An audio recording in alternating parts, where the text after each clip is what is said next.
Grove residents could face higher taxes if a referendum passes on the ballot this April. Thanks for joining us at 5. I'm Mark McPherson. And I'm Elizabeth Wattis. The question will ask community members whether or not to increase the village's tax levy to build a library.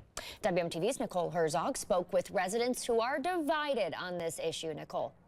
Yeah, the village of Cottage Grove currently does not have a library at all. People who support the project tell me it's necessary, not just for books, but for a community gathering space. But those opposing the referendum say it comes at too high a cost.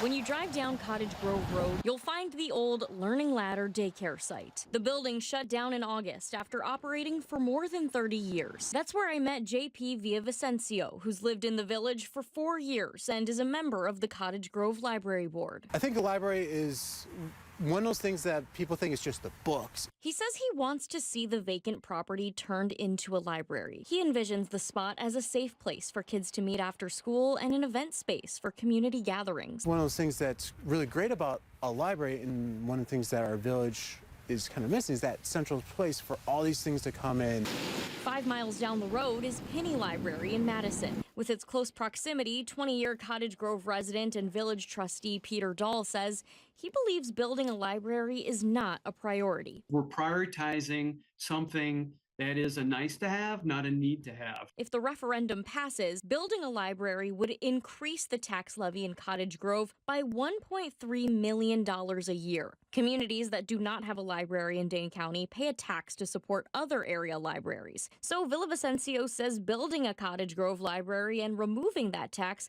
could actually lower the cost per home. We as residents are already paying for library services, and based on how the community is going to grow and the usage of library cards, that number is going to increase. Meanwhile, Dahl says the building plan hasn't been fully fleshed out and thinks the money could be better allocated towards other projects, like ADA improvements to parks and improving Highway N. It's not fair to the taxpayers.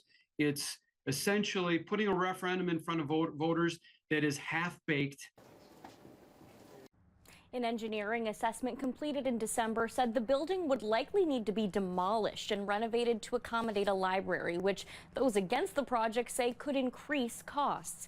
People who support the project say the old Learning Ladder Library provides a centralized location, and with various fundraising efforts, they say the costs would not be significant. For now, live in the newsroom, Nicole Herzog, WMTV 15 News. Nicole, thank you. The referendum will appear on the Cottage Grove ballot for the April 1st election. And to find your polling place, you can go to myvote.wi.gov.